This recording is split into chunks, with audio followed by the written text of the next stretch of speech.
Amém. Os irmãos podem se assentar. Louvado seja Deus. Estamos diante do soberano, do dono de todas as coisas. Não há 1 centímetro, 1 milímetro, algo nessa terra que o Senhor não diga que pertence a Ele. Louvado seja Deus. Irmãos, abra sua Bíblia comigo em Neemias capítulo 1. Nós vamos ler dos versos 5 até o 11. Esse texto é o momento em que Neemias recebe algumas notícias não agradáveis. Ele recebe notícias de que a sua cidade está em ruínas, com os portões e portas queimados. E ele se coloca diante de Deus, em contrição, pedindo perdão por ele e pelo povo, reconhecendo o que eles fizeram, pedindo também que o Senhor o abençoe. E esse é o momento do culto em que nós também vamos a Deus em oração, para que Deus possa nos perdoar, para que o Senhor tenha misericórdia das nossas vidas, como até aqui tem tido.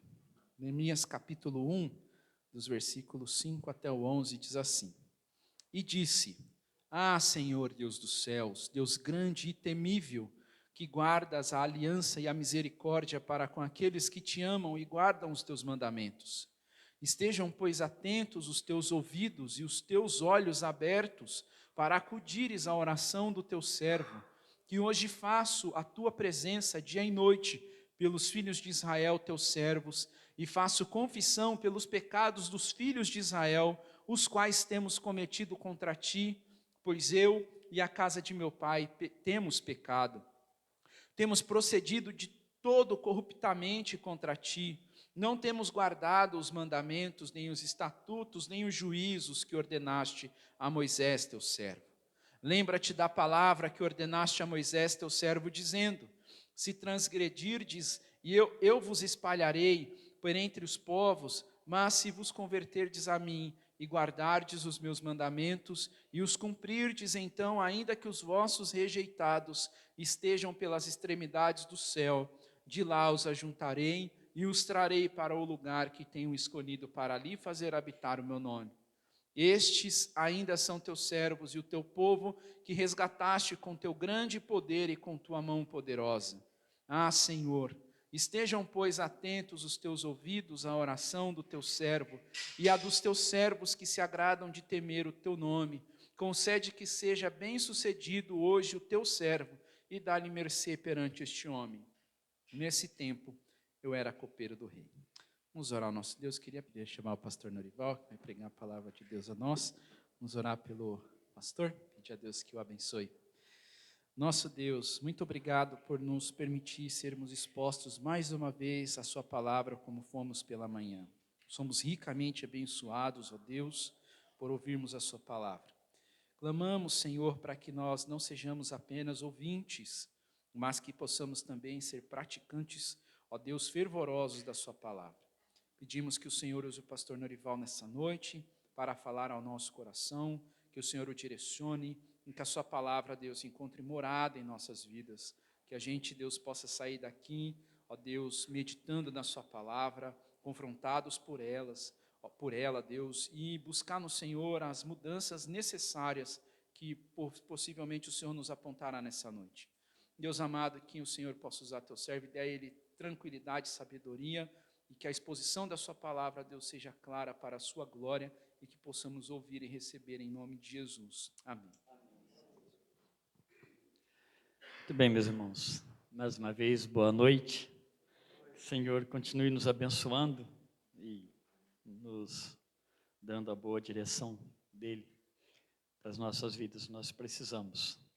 Irmãos, abram suas Bíblias no Evangelho de João, capítulo 17. Vou fazer apenas uma pequena introdução da oração de Jesus, porque nós vamos ter um intervalo. Eu sei que nas próximas duas pregações minhas aqui não será no Evangelho de João, por já ter avisado a igreja. Vamos trabalhar a questão voltada bem assim, direcionada para a família, para as nossas vidas, né?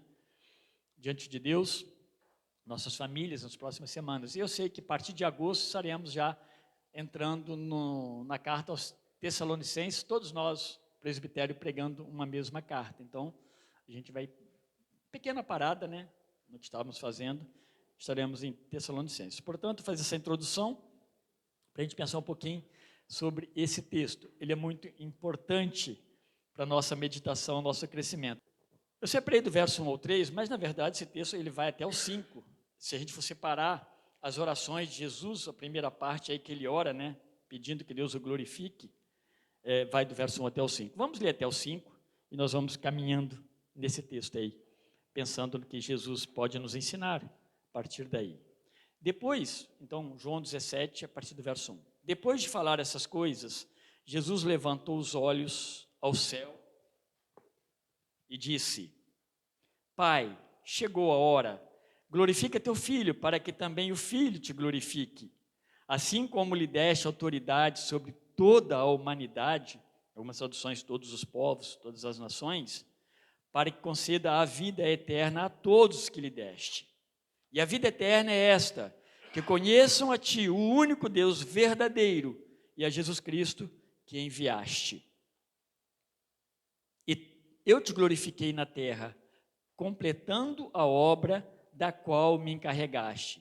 Agora, pois, glorifica-me, ó Pai, junto de ti mesmo, com a glória que eu tinha contigo antes que o mundo existisse. Se a gente for pensar no Evangelho de João, nós vimos caminhando lá desde o princípio, eu lembro da introdução também que nós fizemos. João escreve esse quarto Evangelho, ele já, com certeza, bem idoso, né? O João já com certa idade, possivelmente em Éfeso, a igreja já está vivendo, né, inicialmente, né, ela está como uma igreja organizada, existente. Já acontece na igreja as coisas que normalmente nós vemos hoje, não é igual hoje, mas que a gente já percebe hoje, né?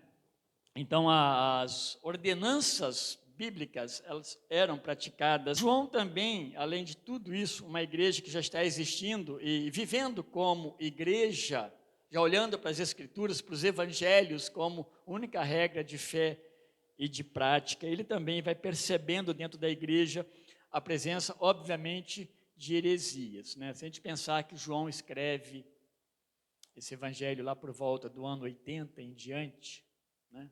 Não dá para a gente cravar, mas a partir lá do ano 80 ele vai ser o último Evangelho assim, a ser escrito.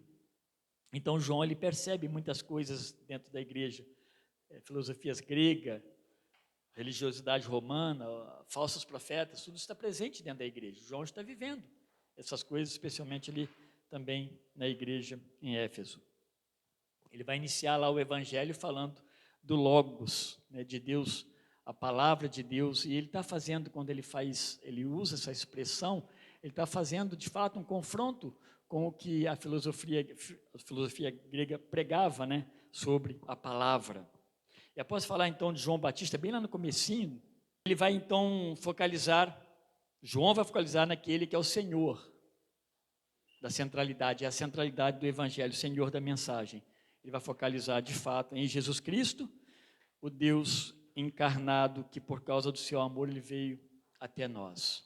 É nisso que João quer chegar. Todo o começo ali ele está introduzindo, de fato, falando e apontando para o Senhor Jesus Cristo, mesmo quando ele está usando, né, a pessoa de João Batista. Aliás, João, né, vai ser aquele que vai olhar para Jesus e vai apontar para Jesus. A gente imagina João, mesmo nos nossos dias, tantos líderes, né, que trabalham com interesses. João era esse homem que, se ele quisesse começar uma igreja como se começa hoje, ele já começaria muito grande, porque as pessoas gostavam de João. Mas ele faz o quê? É aquele lá, ó.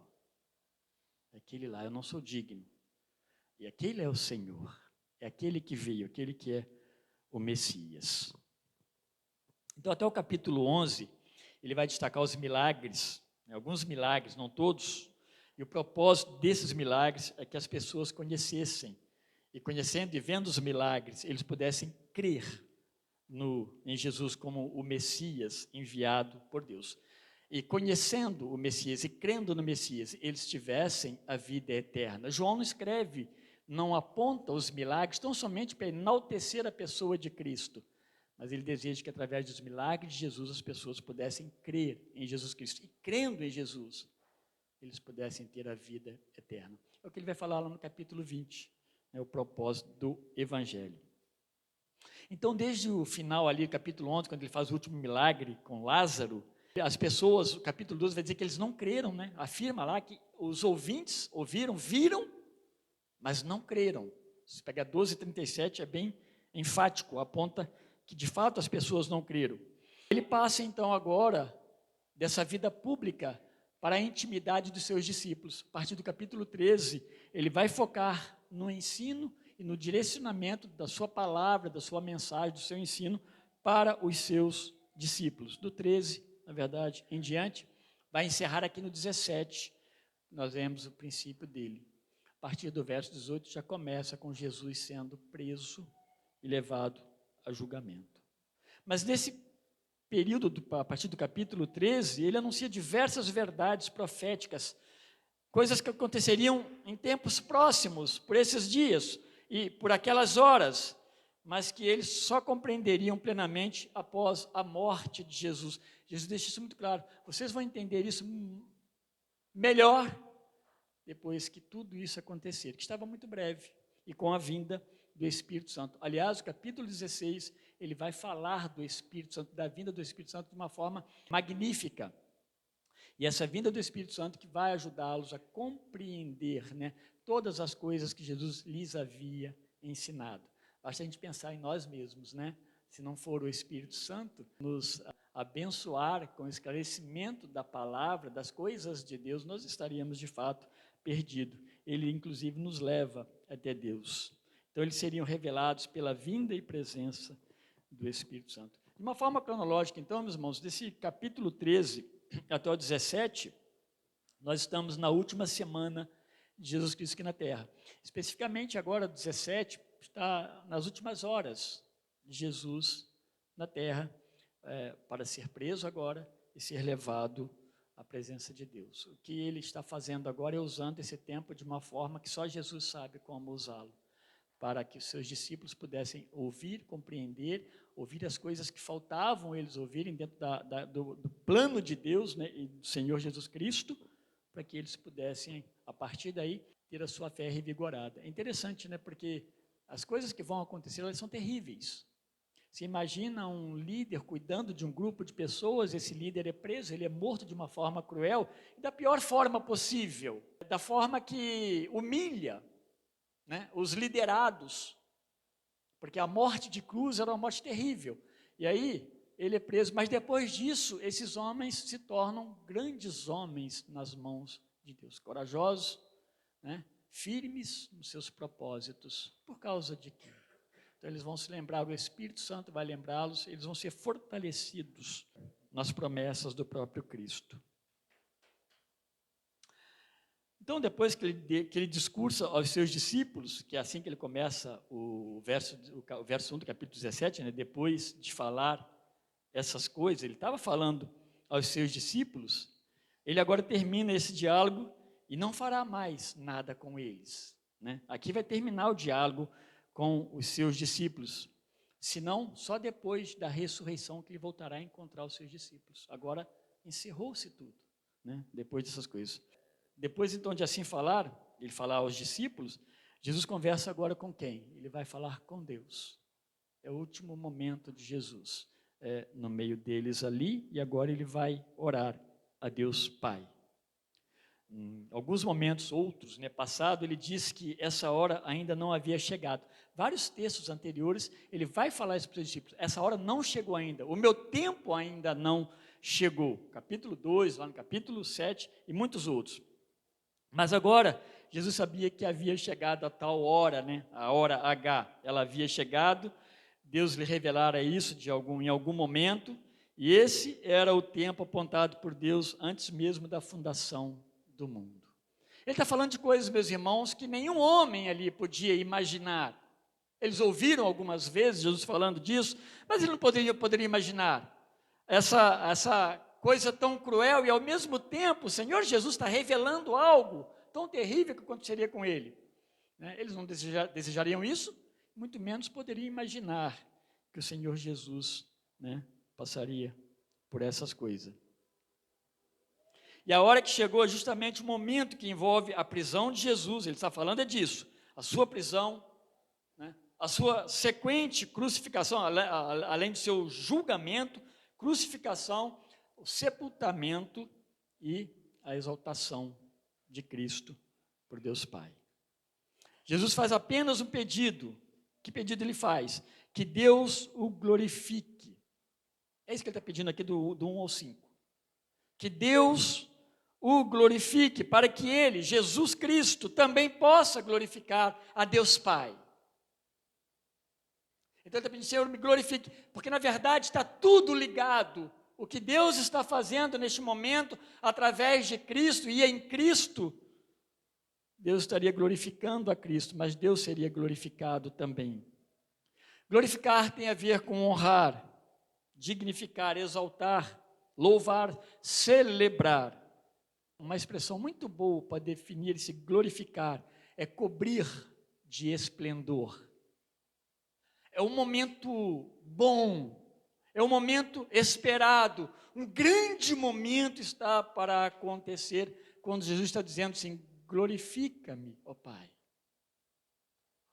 Mas, ironicamente, a glória que Jesus pede a Deus Pai, para que ele seja coberto de esplendor, está relacionado com a sua morte e, obviamente, na sequência, com a sua ressurreição, trazendo novamente a vida e Deus recebendo posteriormente ele na morada eterna. Jesus pede a Deus que reverta aquele esvaziamento acarretado por sua encarnação. Ele se faz homem, ele deixa a glória onde ele estava. Ele fala isso nos versos 4 e 5. Ele fala que ele estava com o Pai. Ele tinha todo esse esplendor da glória de Deus, da glória eterna. Ele participava com Deus Pai de todo esse momento da criação. Então ele pede que reverta esse esvaziamento e o restaure ao esplendor que ele possuía desde o princípio, antes mesmo que o mundo existisse. Eu estava lendo esse texto, eu estava pensando também na nossa condição anterior à queda. Deus nos fez perfeitos. E eu fiquei pensando nisso, meus irmãos. Eu fiquei pensando nisso mesmo, como que... Hoje eu estava falando na classe, né, de novos membros, que, olha, nós estamos falando de santificação.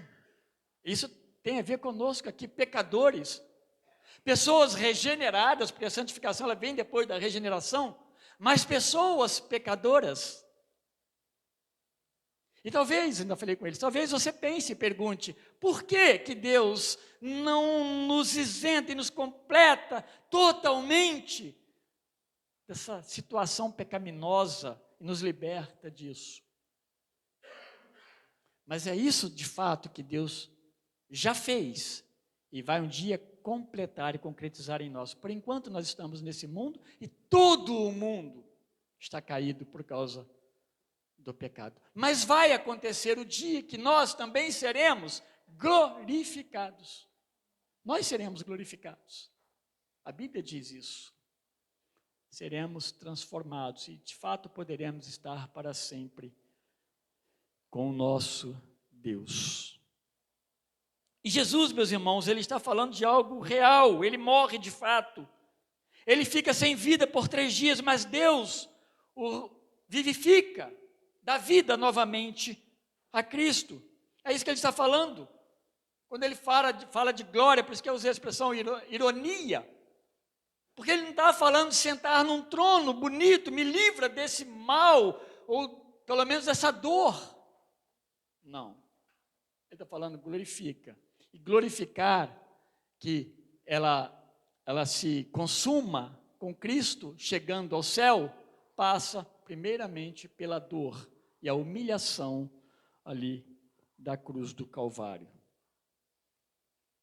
Eles estavam juntos nesse propósito, tanto Cristo quanto Deus, propósito de restauração de almas que passava pela cruz, porque se nós hoje adoramos a Deus como servos de Deus, é porque Cristo, Deus e Cristo, trabalhou para a nossa redenção. Ela se consuma em Cristo Jesus.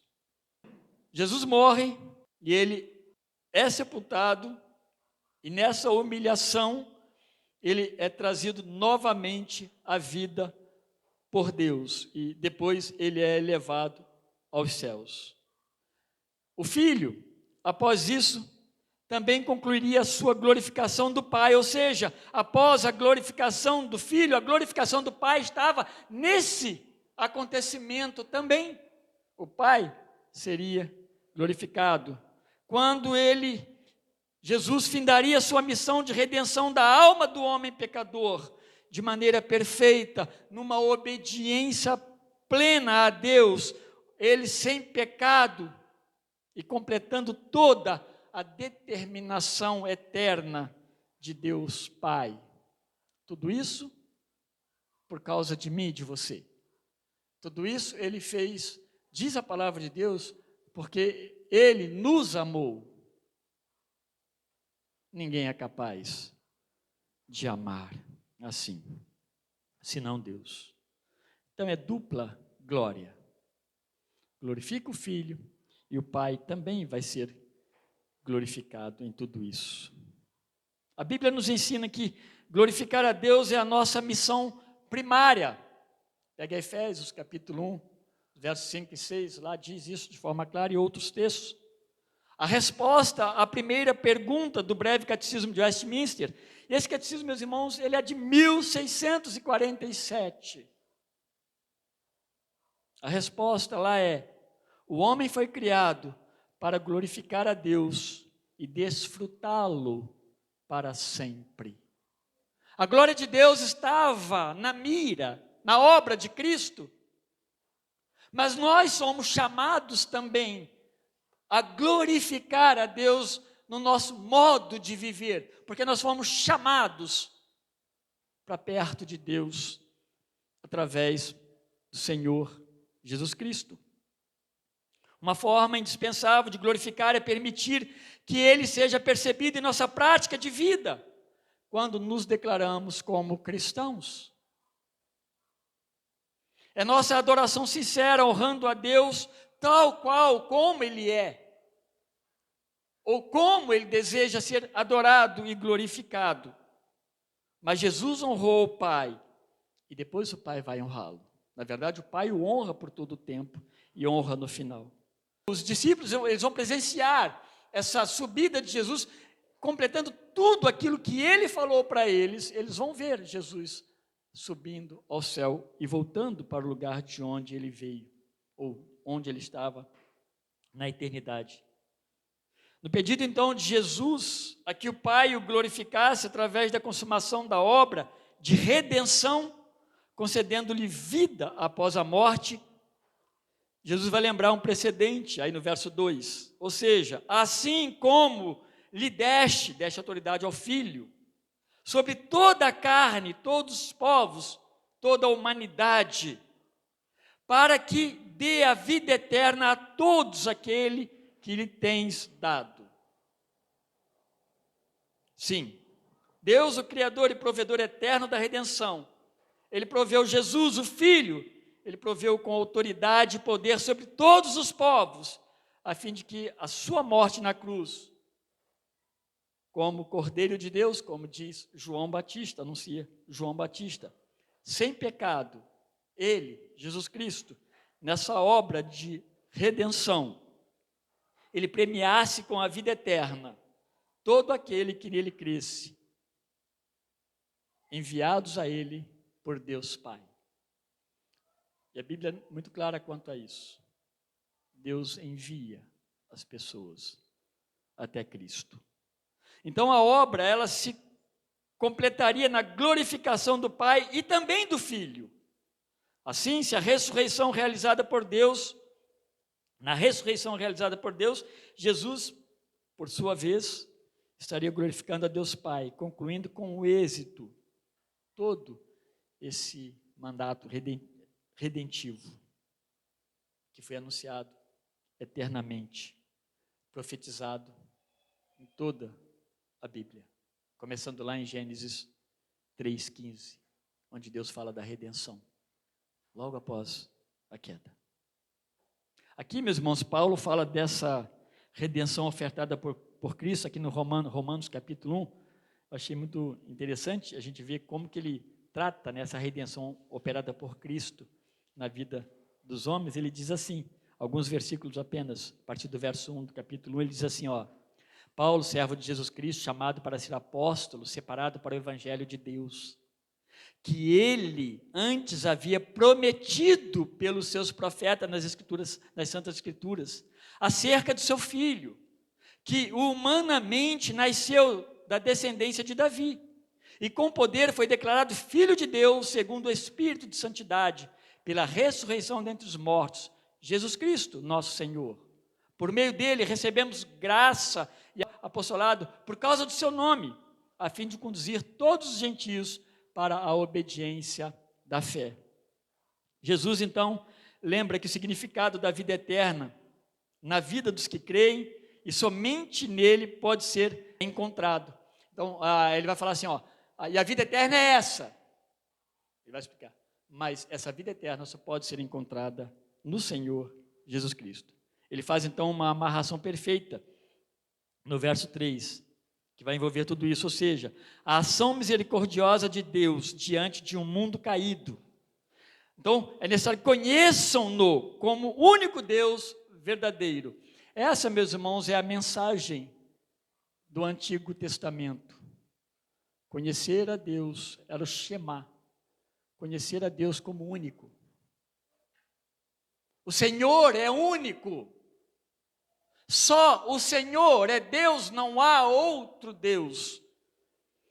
Jesus está dizendo isso. E os judeus precisavam ver em Jesus a pessoa de Deus. E eles não viram. Também a missão redentora de Cristo. Então, conhecer a Deus como único, Deus verdadeiro, mas também a missão redentora de Cristo, enviado por Deus. Ele diz, e conheçam a Cristo enviado pelo Pai, por Deus. As promessas, meus irmãos, sobre isso estão amplamente anunciadas, comunicadas nas Escrituras Sagradas. Todos tiveram acesso às promessas de Deus, que se cumpriram plenamente em Jesus Cristo. Agora ele está orando a Deus para a sua volta. É como que se a obra que ainda não foi concluída já estivesse concluída, e ele voltando para a presença de Deus Pai, para a glória que ele teve desde o princípio, na eternidade com o Pai. Não há, então, possibilidade de alcançar a vida eterna baseado em apenas uma pessoa da Trindade. Eles trabalham, todos trabalham, Deus trabalhando e Cristo sendo o sacrifício perfeito de Deus ali na cruz. Quando alguém crê para a salvação de sua alma, ele está declarando sua fé clara e genuína ao único Deus que criou o céu e a terra, que criou todas as coisas existentes a partir do nada, e que fez o homem à sua imagem, conforme também a sua semelhança. Declara sua fé também no Filho de Deus, coeterno com Deus e o Espírito Santo, que encarnou-se, Cristo, e veio para libertar o pecador do seu pecado e lhe conceder vida eterna. A gente precisa compreender, né, a Trindade operando. Aqui no capítulo 17, Jesus não está trabalhando mais ou focando mais a pessoa do Espírito Santo, mas no capítulo 16, meus irmãos, ele deixa muito claro a pessoa do Espírito Santo como o Consolador que veio, né, para nos convencer do pecado, da justiça e do juízo. Assim, todos que creem reconhecem Deus como Senhor, Jesus como Salvador e também o Espírito Santo como o Consolador que trabalha os nossos corações e nos aponta para Cristo e Deus. No capítulo 3:16, lá, bem no começo do Evangelho de João, a gente encontra lá a verdade de que Deus amou o mundo de tal maneira que Ele deu seu Filho único, para que todos aqueles que nele crê não pereçam, mas tenha a vida eterna. Movido por seu amor, Ele envia seu Filho vem e morre por nós e completa a obra que nós mais precisávamos, essa mediação por causa do nosso pecado. Estávamos todos condenados, mas Deus nos amou ao ponto de enviar seu Filho para morrer por nós. Não crer então em Jesus era um grande problema no meio dos judeus. Se você ler João desde o começo, você vai perceber isso de uma forma muito clara. E eu falei agora há pouco né, no capítulo 12, a conclusão depois dos milagres é que eles não creram. Esse também era um grande problema dos próprios líderes dos judeus. Eles não associavam de forma alguma a divindade de Cristo, a relação de Cristo com Deus. E é triste isso, né, meus irmãos? É como se as pessoas tivessem Deus diante de si, mas não crescem, desprezassem Deus. Então ele fala no verso 3, conhecer Deus. Conhecer aqui não se reduz a um conhecimento puramente intelectual, porque muita gente conhece Deus intelectualmente, mas é muito maior do que isso. A ideia de conhecer é relacionar-se, acarreta numa comunhão, numa intimidade, em confiança e fé. Conhecer Deus, então, é muito mais do que a gente ouvir falar de Deus e ter Deus apenas na nossa intelectualidade. É relacionar-se com Deus, e Deus nos chama para esse tipo de relacionamento. Assim, conhecer a Deus e conhecer a Cristo é ser transformado e dessa forma ser introduzido em uma nova vida, selados pelo Espírito Santo. Vida esta que jamais poderia ser experimentada de qualquer outra forma, senão por meio de Cristo. Senão não tem sentido. Senão nós não estamos conhecendo a Deus. Quando nós conhecemos a Cristo, nós conhecemos também a Deus. E nós, inclusive, conhecemos também o Espírito Santo. É amar a Deus sendo amado por Ele e, em resposta, amando uns aos outros dentro desse plano horizontal que é a igreja. Então, se a igreja ama, é porque, de fato, Deus nos ama e nós amamos a Deus. Passamos, então, a glorificar a Deus e nos alegramos nele para sempre. Não é alguma coisa, meus irmãos, construída por nós mesmos, é algo construído por Deus em nós. Talvez para algumas pessoas, se falar amar a Deus, seja uma coisa muito distante, porque ela vai dizer que ama a Deus, mas ela tem uma porção de coisa que ela ama primeiro que Deus, até no seu viver diário demonstra isso. Então percebam que nós somos chamados então para glorificar a Deus em tudo o que nós fazemos. Então, todas as nossas formas de vida que possa existir, nós somos chamados também a glorificar a Deus. Onde nós nos encontramos em tudo isso, nesse processo pós-redentivo que Deus fez por nós, toda essa obra de redenção, esse chamamento de Deus para próximo dele, quando Deus quebra toda aquela cerca que as pessoas não podiam se aproximar porque morriam, porque Deus é santo e o homem pecador, e ele então chama Cristo, e Cristo vem e morre por nós, quebra a barreira, rasga-se o véu, e nós nos aproximamos do nosso Criador e podemos adorá-lo, porque ele nos amou e nos trouxe para perto dele. Estar perto de Deus, de fato, meus irmãos, é maravilhoso. É maravilhoso, precisamos aprender muito sobre isso. Eu falo por mim mesmo. Onde nós nos encontramos? Jesus, então, ele está dizendo que a vida eterna é crer em Deus como o único Deus verdadeiro, é crer em Jesus Cristo, Ele mesmo, a quem Deus enviou para que tenham vida eterna. Então, passa por crer, e Deus opera tudo isso em nós. Nós jamais temos qualquer tipo de ação sobre esses planos eternos de Deus. Interessante, né? Nós não temos ação sobre isso, não há mérito nenhum nosso, em toda essa obra de Deus em nosso favor, em tudo isso que Deus faz, que Deus opera, nós não temos nenhuma ação. Ou nós cremos e temos a vida eterna, ou partimos para a eternidade sem crer. É assim a vida do homem. Se não cremos, se não olhamos para Gênesis, e se nós não olhamos para Deus como Criador de todas as coisas, aquele que dirige, comanda, que faz, que provê, aquele que aplica juízo. Se nós não entendermos isso, se o homem não entende isso, ele não olha para Deus como provedor da salvação, sim, ele está condenado também eternamente. Se cremos, glorificamos a Deus e somos por Ele honrados com a salvação da nossa alma, mas nada do que fazemos ou deixamos de fazer mudará os planos eternos de Deus. Interessante que Deus fez tudo isso na eternidade, não conseguimos nem imaginar quanto tempo faz isso. E elas se cumprem. Eu estava lendo pela segunda vez, mas eu li semana passada o livro de Esther, agora a gente estava lendo quase que boa parte dele, por causa de uma devocional que a gente faz lá. E a gente vai lembrar de quem? Quando se lembra de Amã. Mas um homem mau, intensamente mau, tem que pensar que ele não é pouco mau, ele era orgulhoso, cheio de ódio no coração. E ele queria matar o povo de Deus. Aí a gente vai lembrar que isso aconteceu lá atrás, lá no princípio, quando o povo estava vindo para Canaã.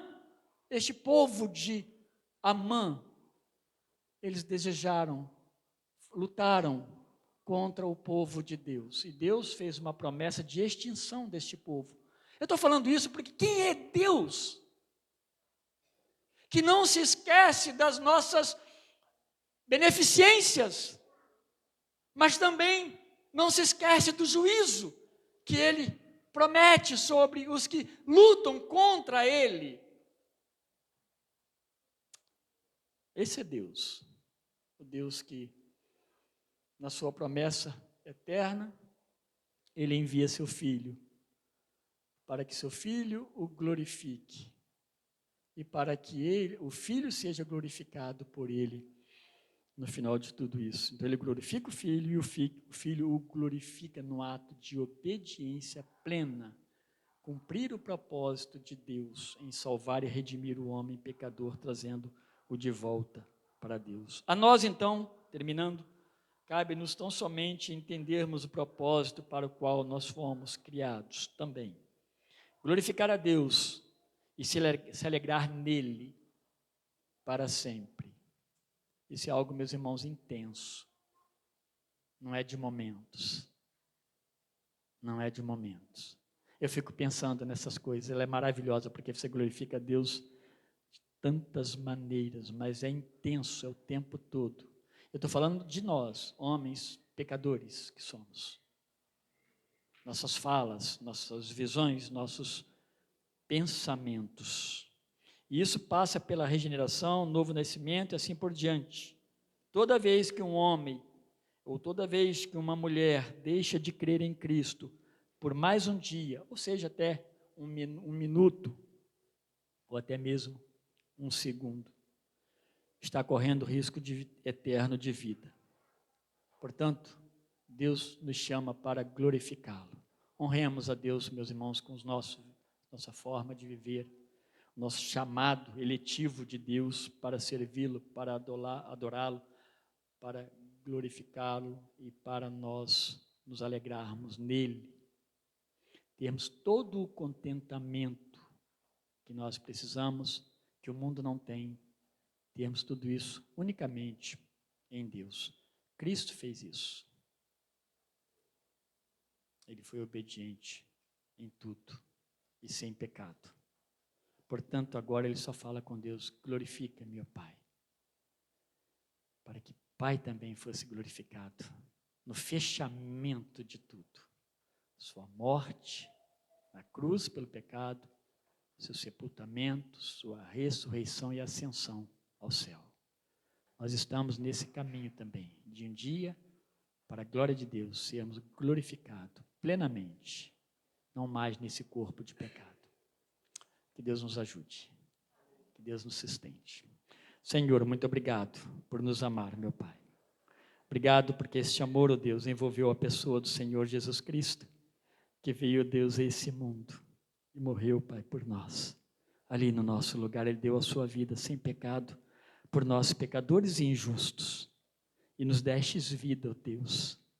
Ó Pai amado, pelo poder do Teu Santo Espírito, ajuda-nos, Senhor Deus, a glorificá-lo também, a nos alegrarmos no Senhor, Pai querido, plenamente, a não buscarmos, ó Deus, fora de Ti, qualquer tipo de distração, de coisas, ó Deus, que possa ser um agrado temporário, mas que desagrada ao Senhor.